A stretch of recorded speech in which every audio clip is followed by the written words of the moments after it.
Hello mga bossing, panibagong umaga at panibagong buhay na naman. At ito ang bumungad sa atin kay agang traffic.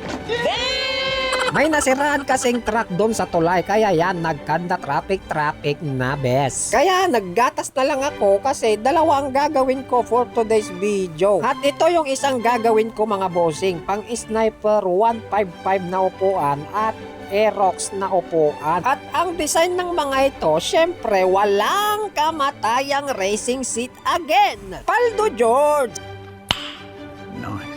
Kaya binidyo call ko si Mrs. kasi papatawagan natin sa kanya yung isang naka-schedule dahil may sasabihin ako sa kanyang design. Kaya yan, nagpapugi-pugi at pa yan eh. Kasla pa na agaram mat ni Shokoy.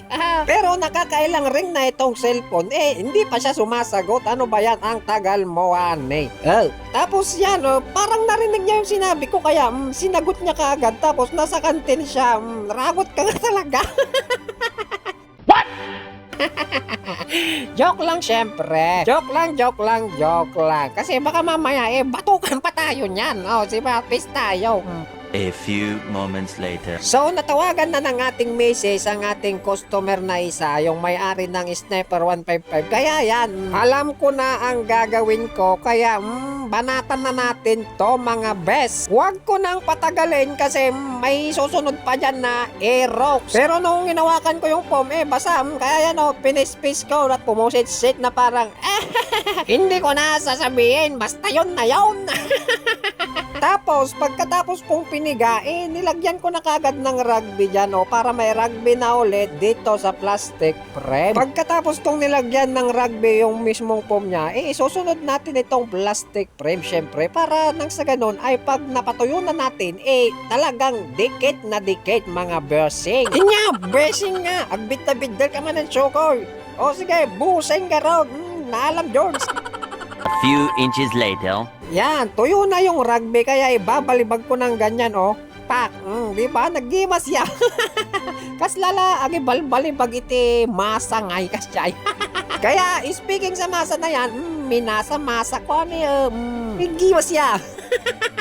Tapos, ginuhitan ko na sa bandang likuran kasi dyan lang muna ang tatabasan natin sapagkat kakaiba yung design na racing seat ng ating busing. Yung mga dati, tinatabasan natin dun sa parteng inuupuan niya. Pero ngayon ay dadagdagan natin kasi gusto ng ating busing ay maging straight mula dito sa bandang likod at sa bandang uupuan niya. Kasi mga busing, pag hindi natin dinagdagan dun sa parteng inuupuan niya, hindi natin siya mapapa-straight kasi iba ang ulma ng plastic frame ng Sniper 155. Kaya yan, papatungan na natin yan ng paunti-unti hanggang sa madali natin yung parang straight from the heart. What the fuck? Pasensya na pala kayo mga bossing kasi medyo malabo yung video natin ngayon kasi wala pa yung isang cellphone na kay Mrs. Nandun kasi sa school si Mrs. Sinamahan niya yung mga anak ko kasi may ganap sa school. Kaya pa-follow po ng page ko mga bossing para nang sa ganon makabili po tayo ng iPhone balang araw. Maganda kasi pag iPhone para mas klaro, para HD. Gimas ba? HD, wow. A few moments later. Yun mga boss, so ang ginagawa nating racing seat ngayon kakaiba. Instead na tatabasan natin dito sa may parteng inuupuan ng ating bossing, may dagdag siya. Ayan. So, kung makikita nyo, pinatungan ko hanggang dyan. Tapos dito. Tapos papatungan ko ulit dito sa bandang harap. So, bale, hintayin nyo yung resulta. Makikita nyo mamaya kung bakit ko dinagdagan itong foam na to. Iyaw mga bossing, so habang pinapatuyo natin yung isang upuan, ito muna ang gagawin natin. Upuan ng Aerox at gagawin natin siyang racing seat na simple lang. Kaya yan mga bossing, tatapalan lang natin ng foam dyan sa bandang harapan. Tapos lalagarin natin, gagrinderin natin, tatayin natin, then yan na, tapos na. Yes! Napakaangas! Wow! Sa mga gusto pong magpagawa, mga bossing ko. Comment down below lang kayo mga bossing o rekta PM sa akin. Alright, that's right, meow! A few moments later. Okay mga bossing, at eto na rin yung update doon sa isang racing seat na ginagawa natin. At yan, napakadami ng patong. 1, 2, 3, 4, 5. Tapos kulang pa dyan sa bandang gilid niya. Kaya kumuha na ako kagad ng foam. Tapos yan si Quarog nagga-grinder doon sa ginagawa niyang disc brake. At habang nagga-grinder ang ating Quarog ay sinamantala ko ang pagkakataon kasi wala pa tayong gagamiting grinder. Kaya yan, naggupit-gupit muna ako. Nasira kasi yung 1 day old naming grinder. Kaya yan tuloy, naghihiraman kami ulit. Pero bibili rin kami pag nakapaldo na kami.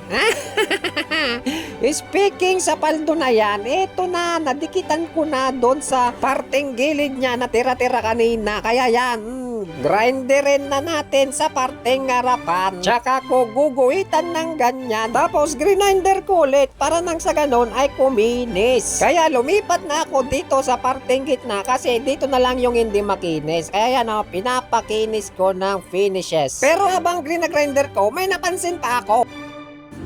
Yun mga boss, sa dami na ng ating pinatong, bitin pa rin.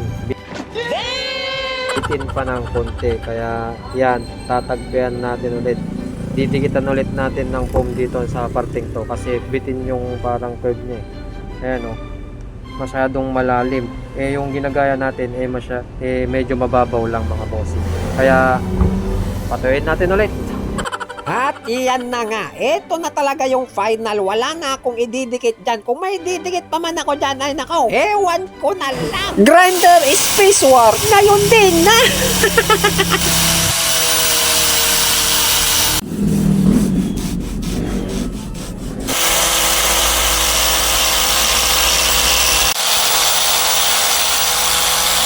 Six and a half hours later. Iyon, natapos din mga bossing. Wow, napakaangas. Kaya tayan na natin kaagad yan. Para nang sa ganon, makita na natin ang final result. Tapos, ang sinulit pala na ginamit ko is color red. Kaya yan na, magic word. Choron, shish, napakaangas talaga.